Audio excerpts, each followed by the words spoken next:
ಶಿವಮೊಗ್ಗ ನಗರದ ಹಲವು ಬಡಾವಣೆಗಳಲ್ಲಿ ರಾತ್ರಿ ವೇಳೆಯಲ್ಲಿ ಸಾರ್ವಜನಿಕರು ಓಡಾಡದಂತಹ ಪರಿಸ್ಥಿತಿ ನಿರ್ಮಾಣವಾಗಿದೆ. ಅದರಲ್ಲೂ ಕೂಡ ಮಕ್ಕಳಂತೂ ಮನೆಯಿಂದ ಹೊರಬರಲು ಹೆದರುವಂತಾಗಿದ್ದು, ಹೆಚ್ಚಾಗುತ್ತಿರುವ ಬೀದಿ ನಾಯಿಗಳ ಹಾವಳಿಯಿಂದ ಸಾರ್ವಜನಿಕರು ದಿನನಿತ್ಯ ಭಯದಲ್ಲಿ ಕಾಲ ಕಳೆಯುತ್ತಿದ್ದಾರೆ. ಶಿವಮೊಗ್ಗದ ಬೀದಿಗಳಲ್ಲೂ ಕೂಡ ನಾಯಿಗಳ ಕಾಟ ಮಿತಿಮೀರಿದೆ. ಪ್ರಸಕ್ತ ವರ್ಷದ ಜನವರಿಯಿಂದ ಈವರೆಗೆ ಸುಮಾರು 6,000ಕ್ಕೂ ಹೆಚ್ಚು ನಾಯಿ ಕಡಿತ ಪ್ರಕರಣಗಳು ವರದಿಯಾಗಿವೆ. ಜನವರಿಯಲ್ಲಿ 2,180 ಪ್ರಕರಣಗಳು ವರದಿಯಾದರೆ ಫೆಬ್ರವರಿಯಲ್ಲಿ 2,054 ಪ್ರಕರಣಗಳು ದಾಖಲಾಗಿವೆ. ಹೀಗೆ ಪ್ರತಿ ತಿಂಗಳು ಸಾವಿರಾರು ಜನರು ನಾಯಿ ಕಡಿತಕ್ಕೊಳಗಾಗಿ ಆಸ್ಪತ್ರೆಗೆ ದಾಖಲಾಗುತ್ತಿದ್ದಾರೆ. ಕಳೆದ ವರ್ಷ ಒಟ್ಟು 4,000 ಪ್ರಕರಣಗಳು ದಾಖಲಾಗಿದ್ರೆ ಈ ವರ್ಷ ಕೇವಲ ಕೆಲವು ತಿಂಗಳಲ್ಲಿ ಈ ಸಂಖ್ಯೆ 6,000ದ ಗಡಿ ದಾಟಿದೆ. ಮುಂಜಾನೆ ಮತ್ತು ಸಂಜೆ ವೇಳೆ ವಾಕಿಂಗ್ಗೆ ತೆರಳುವ ಸಾರ್ವಜನಿಕರ ಮೇಲೆ ಕೂಡ ನಾಯಿಗಳು ದಾಳಿ ಮಾಡಿ ಗಾಯಗೊಳಿಸುತ್ತಿವೆ.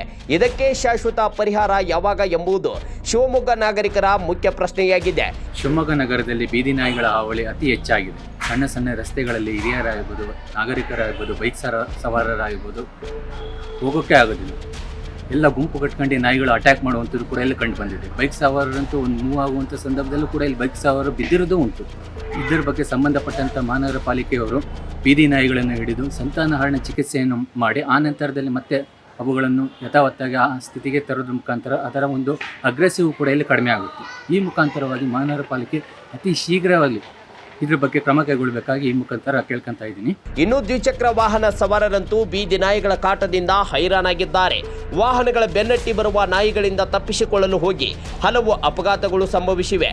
ಪಾಲಿಕೆ ಹಾಗೂ ಜಿಲ್ಲಾಡಳಿತ ತಕ್ಷಣವೇ ಈ ಸಮಸ್ಯೆಗೆ ಬ್ರೇಕ್ ಹಾಕಬೇಕು ಎಂದು ಸಾರ್ವಜನಿಕರು ಆಗ್ರಹ ವ್ಯಕ್ತಪಡಿಸಿದ್ದಾರೆ. ಈ ಕುರಿತು ಪ್ರತಿಕ್ರಿಯೆ ನೀಡಿರುವ ಮಹಾನಗರ ಪಾಲಿಕೆ ಆಯುಕ್ತ ಮಾಯನಗೌಡ ಅವರು, ಬೀದಿ ನಾಯಿಗಳ ಸಂತಾನಹರಣ ಚಿಕಿತ್ಸೆಗೆ ಈಗಾಗಲೇ ಚಾಲನೆ ನೀಡಲಾಗಿದ್ದು ಶೀಘ್ರದಲ್ಲೇ ಈ ಪ್ರಕ್ರಿಯೆ ಪೂರ್ಣಗೊಳ್ಳಲಿದೆ. ನಾಯಿಗಳ ಹಾವಳಿಯನ್ನು ತಪ್ಪಿಸಲು ಅಗತ್ಯ ಕ್ರಮ ಕೈಗೊಳ್ಳಲಾಗುವುದು ಎಂದು ಭರವಸೆ ನೀಡಿದ್ದಾರೆ. ಬೀದಿ ನಾಯಿಗಳಿಗೆ ಸಂಬಂಧಪಟ್ಟಂತೆ ಇತ್ತೀಚೆಗೆ ಮಾನ್ಯ ಸರ್ವೋಚ್ಚ ನ್ಯಾಯಾಲಯ ಹಲವಾರು ಗೈಡ್ಲೈನ್ಸ್ಗಳನ್ನು ಕೊಟ್ಟು ಅಂತಿಮ ಆದೇಶವನ್ನು ಪ್ರಕಟ ಮಾಡಿದೆ.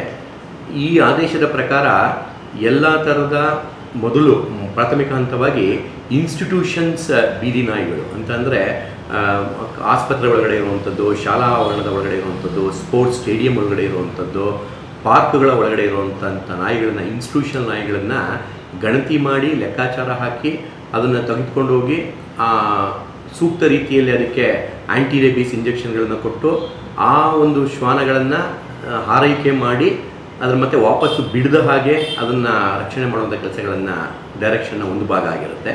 ಅದೇ ಥರ ನಾವು ಈಗ ಆಲ್ರೆಡಿ ಬಂದುಬಿಟ್ಟು ಸಂಸ್ಥೆಗಳ ಒಳಗಡೆ ಇರುವಂಥ ನಾಯಿಗಳನ್ನು ಗಣತಿ ಮಾಡಿ ಅದನ್ನು ತೆಗೆದುಕೊಂಡು ಹೋಗಿ ಪುನರ್ವಸತಿ ಕಲ್ಪಿಸುವಂಥ ಕಾರ್ಯಕ್ರಮಕ್ಕೆ ಸಂಬಂಧಪಟ್ಟಂತೆ ಕ್ರಮಗಳನ್ನು ತೆಗೆದುಕೊಂಡಿದ್ದೇವೆ. ಎರಡನೇದಾಗಿ ನಿರಂತರವಾಗಿ ಅನಿಮಲ್ ಬರ್ತ್ ಕಂಟ್ರೋಲ್ ABC ಕಾರ್ಯಕ್ರಮಗಳನ್ನು ನಡೆಸಬೇಕಾಗ್ತದೆ. ಅದು ಬೀದಿ ನಾಯಿಗಳನ್ನು ತೆಗೆದುಕೊಂಡು ಹೋಗಿ ಅವುಗಳಿಗೆ ಆಪರೇಷನ್ನ ಮಾಡಿ ಅದನ್ನು ವಾಪಸ್ಸು ಅದೇ ಜಾಗದಲ್ಲಿ ತೆಗೆದುಕೊಂಡು ಹೋಗಿ ಬಿಡುವಂಥ ಕಾರ್ಯಕ್ರಮ ABC ರೂಲ್ಸ್ಗಳ ಪ್ರಕಾರ ಇದುವರೆಗೂ ನಡ್ಕೊಂಡು ಬರ್ತಾ ಇರುತ್ತೆ. ಆ ABC ರೂಲ್ಸ್ನ ಟೆಂಡರು ಅವಧಿ ಮುಗಿದಿರೋದ್ರಿಂದ ಈಗ ಹೊಸದಾಗಿ ಮತ್ತಷ್ಟು ಸುಮಾರು 1,000ಕ್ಕೂ ಹೆಚ್ಚು ನಾಯಿಗಳಿಗೆ ಸಂತಾನಹರಣ ಚಿಕಿತ್ಸೆ ಮಾಡುವಂಥ ABC ಕಾರ್ಯಕ್ರಮಕ್ಕೆ ಟೆಂಡರ್ ಕರೆದು ಗುತ್ತಿಗೆದಾರರನ್ನು ನೇಮಕ ಮಾಡಿ ಆ ವೆಟರ್ನರಿ ಡಾಕ್ಟರ್ಸ್ಗಳು ಇರ್ತಾರೆ. ಅವರೆಲ್ಲನೂ ಕೂಡ ಕಳೆದ 2 ದಿನದಿಂದ ಆ್ಯಕ್ಚುಲಿ ಕಾರ್ಯಾರಂಭವನ್ನು ಕೂಡ ಮಾಡಿದ್ದಾರೆ. ಅವರು ಅನಿಮಲ್ ಬರ್ತ್ ಕಂಟ್ರೋಲ್ ರೂಲ್ಸ್ನ ಪ್ರಕಾರ ಶ್ವಾನಗಳಿಗೆ ಸಂತಾನಹರಣ ಚಿಕಿತ್ಸೆ ಮಾಡುವಂಥ ಕಾರ್ಯಕ್ರಮಗಳನ್ನು ಹಾಕ್ಕೊಂಡಿದೆ. ಮೂರನೇದಾಗಿ ಮಾನ್ಯ ಸರ್ವೋಚ್ಚ ನ್ಯಾಯಾಲಯ ಕೊಟ್ಟಿರುವಂಥ ಮತ್ತೊಂದು ತೀರ್ಮಾನದ ಮತ್ತೊಂದು ಅಂಶದಲ್ಲಿ ನಾಯಿಗಳನ್ನು ನಾವು ಹುಡುಕಬೇಕಾದ್ರೆ ಅದರಲ್ಲಿ ಯಾವುದಾದ್ರೂ ಸಸ್ಪೆಕ್ಟೆಡ್ ಆ್ಯಂಟಿ ರೇಬೀಸ್ ನಾಯಿಗಳಿದ್ದರೆ, ಸಸ್ಪೆಕ್ಟೆಡ್ ರೇಬೀಸ್ ನಾಯಿಗಳಿದ್ದರೆ, ಅಥವಾ ಯಾವುದಾದ್ರು ರೋಗಗ್ರಸ್ತ ನಾಯಿಗಳಿದ್ದರೆ, ಅಥವಾ ವ್ಯಗ್ರಗ್ರಸ್ತ ಅಂದರೆ ಬಿಹೇವಿಯರಲಿ ಅಗ್ರೆಸಿವ್ ಡಾಗ್ಸ್ ಅಂತ ಅವುಗಳನ್ನು ಸೂಕ್ತ ಸರ್ಟಿಫಿಕೇಷನ್ ಮಾಡಿಸಿ ನಿಯಮಾನುಸಾರ ಕ್ರಮ ತೆಗೆದುಕೊಳ್ಳೋದ್ರ ಬಗ್ಗೆಯೂ ಕೂಡ ಡೈರೆಕ್ಷನ್ ಕೊಟ್ಟಿದೆ. ಅದನ್ನು ಕೂಡ ನಾವು ಮುಂದೆ ಇಂಪ್ಲಿಮೆಂಟ್ ಮಾಡ್ತೇವೆ. ಒಟ್ಟಿನಲ್ಲಿ ಶಿವಮೊಗ್ಗ ಮಹಾನಗರ ಪಾಲಿಕೆ ವ್ಯಾಪ್ತಿಯಲ್ಲಿ ನಿರಂತರವಾಗಿ ಯಾವುದೇ ಕಾರಣಕ್ಕೂ ಕೂಡ ಜನಗಳನ್ನು ಅಟ್ಟಾಡಿಸ್ಕೊಂಡು ಹೋಗುವಂಥದ್ದು, ಮಕ್ಕಳಿಗೆ ತೊಂದರೆ ಕೊಡುವಂಥದ್ದು, ವಾಕಿಂಗ್ ಮಾಡ್ತಾ ತೊಂದರೆ ಕೊಡುವಂಥ ಈ ನಾಯಿಗಳನ್ನು ಕೂಡ ಸಮರೋಪಾದಿಯಲ್ಲಿ ಗುರುತಿಸಿ ಅವುಗಳನ್ನು ನಿಯಂತ್ರಣ ಮಾಡುವಂಥ ಕ್ರಮಗಳನ್ನು ಏನು ಮಾನ್ಯ ಸರ್ವೋಚ್ಚ ನ್ಯಾಯಾಲಯ ಗೈಡ್ಲೈನ್ಸ್ ನೀಡಿದೆ ಆ ಪ್ರಕಾರ ನಾವು ಮಾಡ್ತಾ ಇದ್ದೇವೆ. ಮತ್ತು ಅದನ್ನು ಇನ್ನಷ್ಟು ಆಕ್ಸಿಲರೇಟ್ ಸ್ಪೀಡಲ್ಲಿ ಅಂದರೆ ಇನ್ನಷ್ಟು ಪರಿಣಾಮಕಾರಿಯಾಗಿ ಅದನ್ನು ಮಾಡಲಿಕ್ಕೆ ಕ್ರಮಗಳನ್ನು ನಾವು ತೆಗೆದುಕೊಳ್ತಾ ಇದ್ದೇವೆ.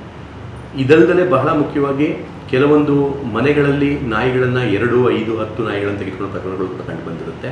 ಅವು ಕೂಡ ಸಂಬಂಧಪಟ್ಟವರಿಗೆ ವಾರ್ನಿಂಗ್ ಮಾಡಿ ಕಂಟ್ರೋಲ್ ಮಾಡಲಿಕ್ಕೂ ಕೂಡ ಎಲ್ಲ ಪ್ರಕರಣಗಳನ್ನು ತೆಗೆದುಕೊಂಡಿದ್ದೇವೆ.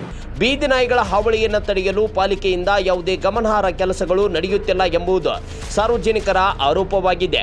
ಸಂತಾನಹರಣ ಚಿಕಿತ್ಸೆ ನಡೆಯುತ್ತಿದೆ ಎಂದು ಅಧಿಕಾರಿಗಳು ಕಾಗದದ ಮೇಲೆ ಹೇಳುತ್ತಿದ್ದರೂ ಕೂಡ ಬೀದಿ ನಾಯಿಗಳ ಸಂಖ್ಯೆ ಮಾತ್ರ ದಿನದಿಂದ ದಿನಕ್ಕೆ ಏರುತ್ತಲೇ ಇದೆ.